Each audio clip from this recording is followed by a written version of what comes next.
Hello student, आज का topic है एपिथेलियल टिश्यू। तो एपिथेलियल टिश्यू क्या होता है? तो एपिथेलियल टिश्यू को हम हिंदी में उपकला ऊतक कहते हैं। तो एपिथेलियल टिश्यू एक महीन चिकनी झिल्ली है जो कि शरीर के अंदर पृष्ठों के आधारित किए हुए हैं। ठीक है, पृष्ठों पर ये आधारित किए हुए हैं। ये शरीर के कुछ खोखले विपरीत के भीतर ये पृष्ठों को ढके रहते हैं। ठीक, कहने का मतलब ये है कि यह एक चिकनी झिल्ली होती है जो कि बॉडी के कुछ ऊपरी जो विपरीत जो टिश्यू वगैरह सेल वगैरह होते हैं उसको तर ऊपर से ढके रहते हैं। ठीक है, यह एक समान और एक ही आकार की होती है।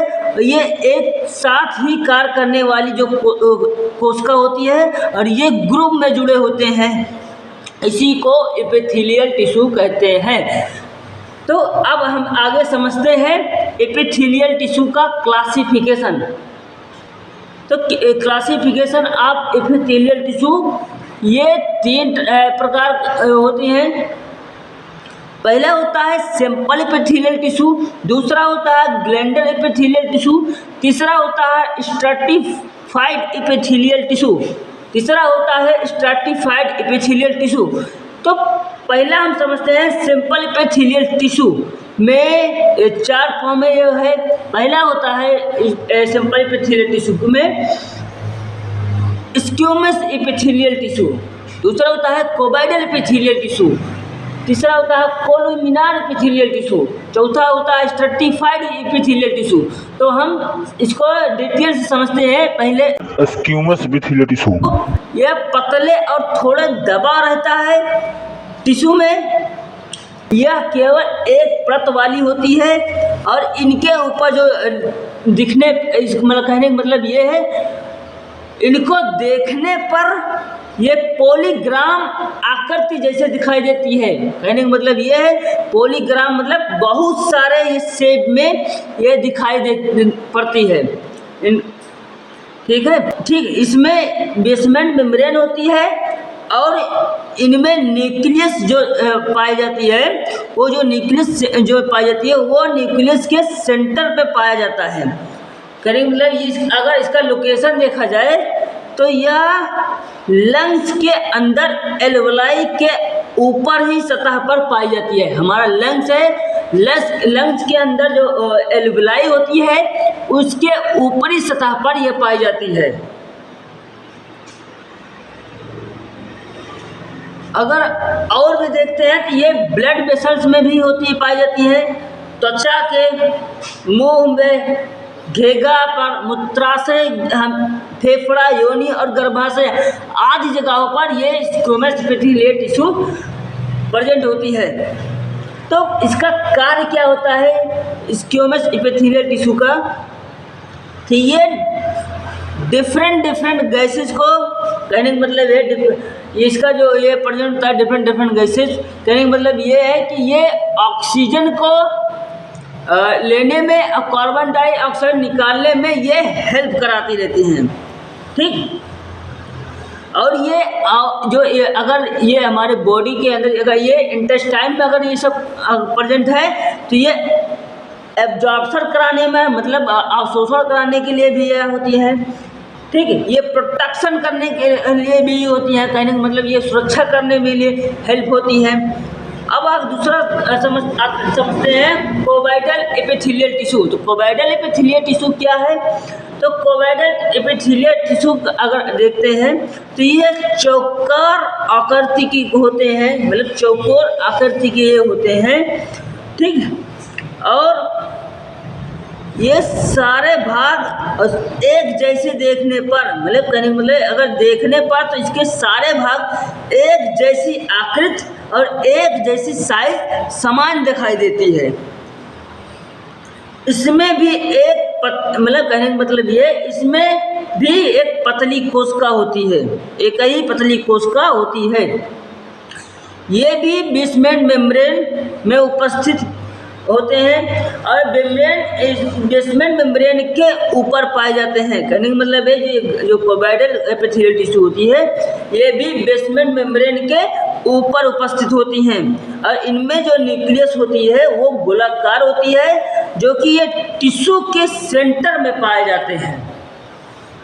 इसका अगर लोकेशन देखा जाए तो ये जो होती है ये प्रेजेंट होती हैं किडनी में, ठीक, इनसाइड किडनी में, जो किडनी के अंदर होती है, ठीक।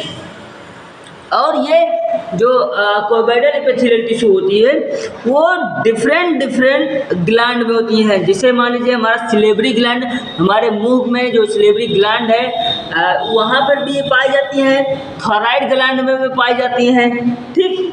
अगर इसका फंक्शन देखा जाए, इसका फंक्शन हम देख लेते हैं, तो ये इसका कोबैडल फ्लूइड का जो इसका कार्य जो होती है वो सिक्रेशन कराती है, मतलब स्त्रावण करना इसका काम कराती है। और दूसरा काम होती है इसका एब्जॉर्प्शन करना, ठीक, अवशोषण करना, फूड वगैरह को अब्जॉर्प्शन करना, पानी वगैरह को एब्जॉर्प्शन करना, अवशोषण करना में ये कोबैडल एपिथेलियल टिश्यू हेल्प करती है। अब हम समझते हैं तीसरा कोलुमिनार एपिथेलियल टिश्यू। तो कोलुमिनार एपिथेलियल टिश्यू क्या है? ये जो टिश्यू होती है ये कॉलम जैसी संरचना पाई जाती है, यानी मतलब कॉलम जैसी आकार की होती है, ठीक। इस प्रकार के टिश्यू की जो ऊंचाई होती है वो ज़्यादा होती है। कॉलम मतलब आप समझ रहे हैं, कॉलम का अगर हिंदी में कहा जाए तो कोलुमिनार एपिथेलियल टिश्यू मतलब ये स्तंभकार उपकला टिश्यू, ठीक, उत्तक इसको हिंदी में कहते हैं। तो ये जो होती है कोलुमिनार मतलब स्तंभ, ये जो होती है इसकी जो आकार होती है ये कॉलम जैसी होती है, ठीक। इसकी ये मतलब ये इसकी जो टिश्यू होती है वो ऊंचाई द्वारा होती है। इसको अगर देखते हैं तो इसकी टिश्यू ऊंचाई द्वारा ज़्यादा दिखाई देती है। तो ये भी जो है बेसमेंट में होती है, ठीक है। और ये बेसमेंट में जो न्यूक्लियस मेम्ब्रेन पर ही पाया जाता है, यानी मतलब जो बेसमेंट है उस पर ये न्यूक्लियस पाया जाता है। और ये कभी कभी जो कॉलमनार होती हैं उस पर जो ये उंगली के समान बना लेते हैं और जिन्हें सिलेक्टेड कोलुमिनार एपिथेलियल टिश्यू कहते हैं, ठीक। अगर इसका लोकेशन देखा जाए तो ये स्टोमच के लाइनिंग पर होती हैं, ठीक, और ये प्रेजेंट होती हैं, ठीक, उसके ऊपरी सतह पर। और ये जो कोलुमिनार एपिथेलियल टिश्यू जो होती है ये रिस्पायरेटरी ट्रैक्ट पर भी ये पाई जाती हैं, ठीक। और ये फ्लोबियन ट्यूब पे पाई जाती है। फ्लोबियन ट्यूब मतलब ये मादा जनन तंत्र के फ्लोबियन ट्यूब में भी ये प्रेजेंट होती हैं। और ये जो कोलुमिनार एपिथेलियल टिश्यू जो होती है वो बॉडी के अंदर जो इंटेस्टाइन होती है वहाँ पर भी ये पाई जाती हैं, कहने का मतलब है ये आंतों में भी पाई जाती है। अब इसका फंक्शन देख लेते हैं। तो ये इसका जो काम होता है ये हेल्प करता है मूवमेंट कराने में, ठीक है, स्मॉल पार्टिकल को जो भी होती है और या जो भी स्मॉल फूड पार्टिकल हो उसमें, कहने का मतलब ये है कि इसका जो मुख्य कार्य होता है ये छोटे छोटे अणुओं को गति करवाता है, मूवमेंट करवाता रहता है, ठीक। और हमारे जिसे कहने का मतलब जब हम खाना खाते हैं तो इसमें जो खाने के जो अणु होती है उसको आगे भेजने का काम, आगे को गति करवाने का काम कोलुमिनार टिश्यू का हेल्प होती है। अब अगला हम देख लेते हैं स्ट्रैटिफाइड एपिथेलियल टिश्यू क्या होता है। दूसरे तो जो स्ट्रैटिफाइड एपिथेलियल टिश्यू जो होती है इसमें मल्टीपल लेयर टिश्यू हो जाती है, कहने का मतलब पहले तो हम देखें सभी में स्क्यूमस में, कोबैडल में, कोलुमिनार में, इन तीनों में मैंने देखा कि इसमें सिंगल लेयर होती है। लेकिन जो स्ट्रैटिफाइड एपिथेलियल टिश्यू होती है इसमें मल्टीपल लेयर एपिथेलियल टिश्यू पाई जाती है। और इसका जो स्ट्रैटिफाइड एपिथेलियल टिश्यू में इसका जो शेप होता है, शेप और साइज जो होती है वो डिफरेंट होती है, अलग अलग होती है, ठीक। और इसमें भी जो बेसमेंट मेम्ब्रेन इसमें भी पाई जाती है, लेकिन जो इनकी जो कोशिकाएं होती हैं वो अलग अलग न्यूक्लियस पे पाई जाती है, अलग अलग न्यूक्लियस होती है। ठीक, कहने का मतलब ये जो इसकी कोशिकाओं में जो इनका न्यूक्लियस जो पाया जाता है वो अलग अलग होती हैं। ठीक, ये मल्टीपल लेयर होती है और इनका जो ये भी बेसमेंट मेम्ब्रेन इनके अंदर भी होती है और इस जो इनकी जो कोशिकाएं होती हैं, जो इनकी जो न्यूक्लियस होती है वो भी अलग अलग होती हैं, मतलब सभी चीज़ अलग अलग होती हैं और ये मल्टीपल होती हैं, कई होते हैं स्ट्रैटिफाइड एपिथेलियल टिश्यू में। तो स्ट्रैटिफाइड एपिथेलियल टिश्यू में भी ये कई प्रकार के होते हैं। ठीक, जैसे हमारे स्ट्रैटिफाइड हमारे स्क्यूमस एपिथेलियल टिश्यू, ठीक, stratified cuboidal epithelial tissue, stratified columnar epithelial tissue. तो इन सब में भी मल्टीपल लेयर,